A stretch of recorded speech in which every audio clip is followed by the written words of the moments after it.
আন্দোলন নয়, এটা সতর্ক করা। এটা সতর্ক করে দিচ্ছি, পশ্চিমবাংলায় ভারতবর্ষে কোনো জেহাদি থাকবে না, কোনো যে এসএফআই নকশাল মাওবাদী এরা থাকবে না। পশ্চিমবাংলায় ভারতবর্ষের সনাতনী জাগ্রত হবে, রাষ্ট্রবাদী মুসলিমরা থাকবে, আর কেউ থাকবে না। জিহাদিদের শেষ করা। আমাদের শ্রেষ্ঠ, আমাদের প্রধানমন্ত্রী, আমাদের বাবা, যাকে অপমান করলে আমাদের বিজেপি পার্টি কেউ ছাড়ব না। আমরা ভারতবর্ষের নাগরিক এবং আমাদের পিতা হলো মিস্টার নরেন্দ্র মোদী। আজকে ভারতবর্ষের যশস্বী প্রধানমন্ত্রীকে যারা অপমানিত করছে, যারা আমাদের ভারতবর্ষের সংবিধানকে ভাঙছে, এইগুলো একটা ককরোচ পার্টির একটা ষড়যন্ত্র। এইটা আমাদের ভারতবর্ষে চলবে না। আমাদের ভারতবর্ষ হচ্ছে অখণ্ড ভারত। আমাদের নীতি আদর্শ সংবিধান মেনে আমাদের নরেন্দ্র মোদী ভারতবর্ষকে আজকে বিশ্বগুরুর জায়গায় নিয়ে পৌঁছাচ্ছে। সেইখানে আর একদিকে এই ককরোচ পার্টির দলরা আমাদের ভারতবর্ষকে বদনাম করার চেষ্টা করছে। তো এই ককরোচ পার্টিদের দলেদের এগেনস্টে আমাদের এই প্রতিবাদ আজকের, যাতে ভারতবর্ষের যে আমাদের সংবিধান আছে, যে আমাদের ভারতবর্ষের প্রধানমন্ত্রী আছে, এর অপমান আমরা মানছি না, আমরা মানব না, কখনো না। ইস্তফা দেননি, কিন্তু আজকে ওদের জন্য আমাদের ধর্মেন্দ্র প্রধান ইস্তফা দিয়েছে। কারণ সবার ওই এর মোহমায়া থাকে, ওই পদের মোহমায়া দেয়, কিন্তু ধর্মেন্দ্র প্রধানের পদের মোহমায়া নেই, তাই উনি ত্যাগ দিয়েছেন, উনি ন্যায্য কাজ করেছেন।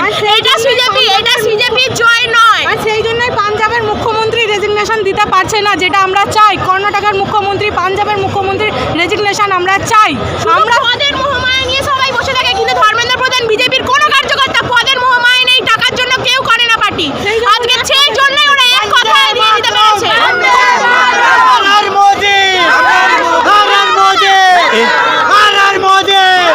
আমরা আরশোলা মারতে বেরিয়েছি। বাড়িতে একটা সিনেমা ছিল, মনে আছে, ওয়েডনেসডে? হ্যাঁ, ওখানে নাসিরুদ্দিন শাহ মনে একটা ডায়লগ দিয়েছিল, ওখানে বলেছিল যে দেশে আমার ঘরে ককরোচ ঢুকে গেলে কি করি, মারি। তা আমরা আমাদের মতন করে মারতে বেরিয়েছি ককরোচ। আজকে ককরোচ পার্টি হাটাও, আমাদের দেশকে বাঁচাও।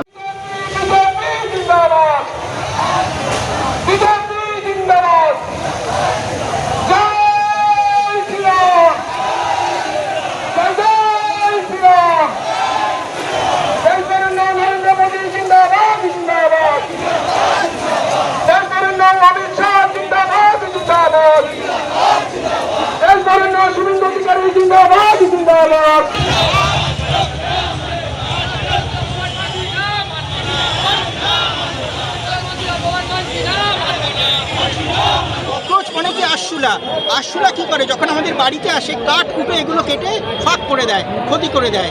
এই সিজিপি দেখানো চেয়েছিল যে ওরা এসব দ্বারা ওরা আমাদের ভারতবর্ষটাকে খোকলা করতে চেয়েছিল। ওরা এখন নাচছে, ভাবছে আমাদের জয় আছে, কিন্তু ওরা ভুল বলছে, ওরা ভুল ভাবছে।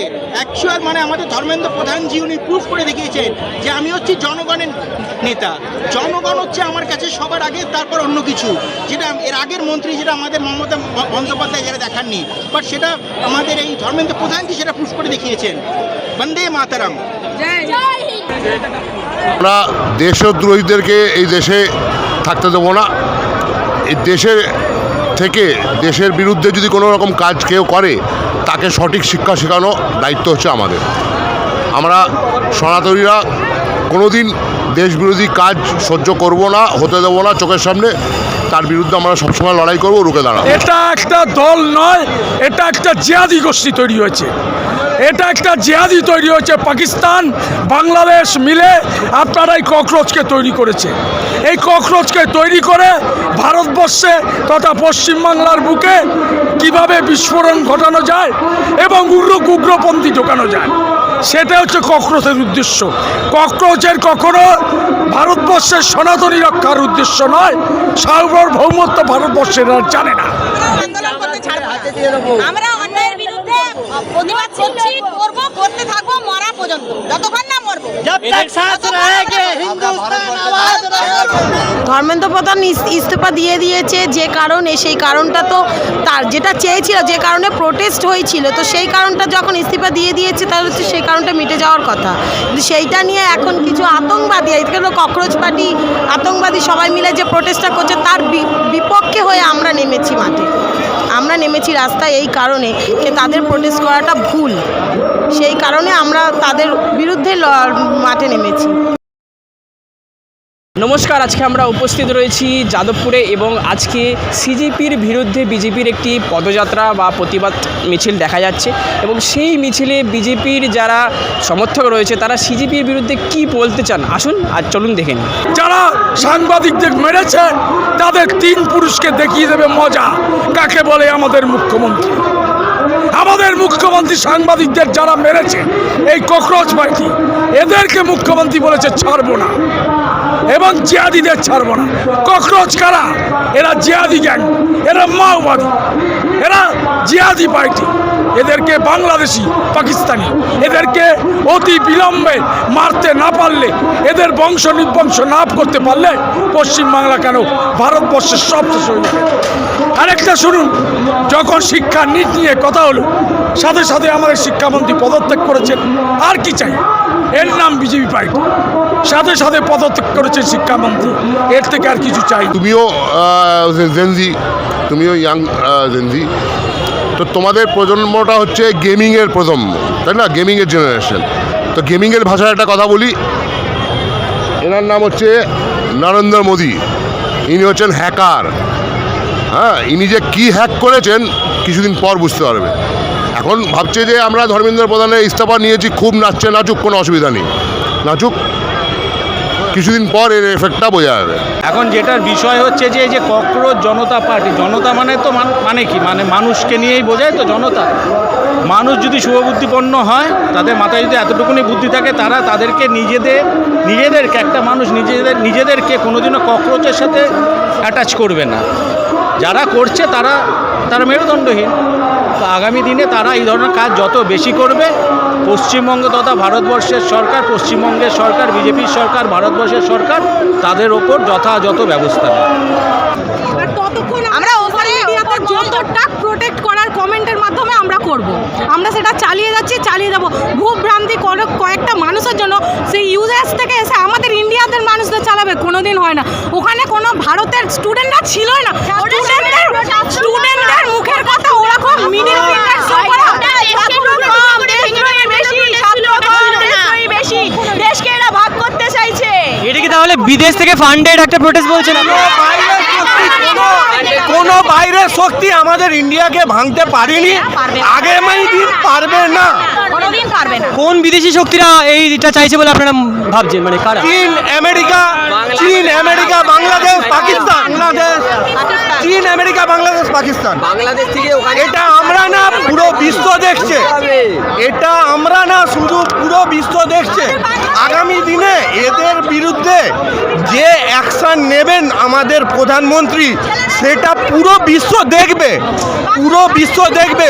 চোখে চোখ রেখে প্রতিবাদ হবে, চোখে চোখ রেখে বিচার হবে। এসএসসির জন্য ছাত্ররা যখন রাস্তায় দিনের পর দিন বসেছিল, ধর্ণা দিয়েছিল, তখন মমতা ব্যানার্জি কোথায় গেছিল? আজকে সবাই রাস্তায় বেরিয়েছে, আজকে অনেক সামনের পাশে আছে, রাজনীতি দেখাচ্ছে, সুরক্ষা দেয়নি। আমার পরে তো উনি নির্লজ্জের জন্য আমাদের ঘরে রেখেছে। ছেলেদের লক্ষ্মী ভান্ডার দিত বাংলাদেশ থেকে নিয়ে এসেছে। বিদেশের কথা কি বলবো, ঘরের ভেতরে শত্রু ঢুকে রয়েছে। আপনি দেখেন কি আর্জিক্যাল ছিল, ওর থেকে ঘটনাটা ঘটেছিল, পার্ক স্ট্রিট ছিল। কি মমতা দিদি কি করেছেন? ও তো আন্দোলন করা হলো, আর্জিক্যাল করার সব দেশ জুড়ে আম জনতাও সাপোর্ট করেছিল। উনি কি ইস্তিফা দিলেন? উনি কি আমাদের সবাইকে নিয়ে যে রাস্তা ঘেরাও করেছিল, রাস্তা প্রদর্শন করেছিল, উনি কি কিছু করেছেন? এখনো পর্যন্ত যে আর্জিক্যালের ঘটনা নিয়ে কোনো ফেসলা উনি করেছিলেন? এখনো পর্যন্ত পথ ছাড়েনি। পরিবর্তন হয়ে গেছে, ভারতীয় জনতা পার্টি এসে গেছে, তখন পর্যন্ত উনি ইস্তিফা দেননি। তাহলে উনি কি করেছে? উনি বাঙাল জনে কি করেছেন? আপনারা যেটা দিল্লি থেকে দেখছেন, দিল্লি থেকে আপ টু নিয়ে বিহার, তারপরে অন্যান্য রাজ্য, ওয়েস্ট বেঙ্গলের মধ্যেও, আমাদের পশ্চিমবাংলার মধ্যে সেদিনকে দেখা গেছে ধর্মতলাতে যেরকম অবরোধ করা হয়েছে। আর ককরোচ জনতা পার্টি যেটা করছে, ওটা যদি সত্যিই যদি ছাত্রদের সাথে থাকে, তাহলে ছাত্রদের যেটা বিষয় রয়েছে সেটা নিয়ে আলোচনা করবে। সেখানে পুলিশদেরকে মারধর, তারপর সাংবাদিকদের উপরে গায়ে হাত তোলা, আন্দোলন করবে, শান্তিপূর্ণ আন্দোলনটা হবে না। তার মধ্যে কিছু সমাজদ্রোহীরা রয়েছে যারা উত্তপ্ত করছে আর ঝামেলা লাগানোর চেষ্টা করছে।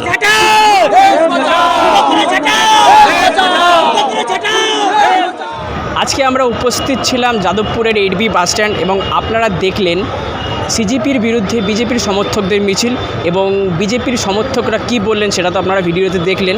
তো ভিডিওটি ভালো লাগলে লাইক, শেয়ার অ্যান্ড সাবস্ক্রাইব করে দিন, আর আপনার মূল্যবান মন্তব্যটি কমেন্ট করে দিন।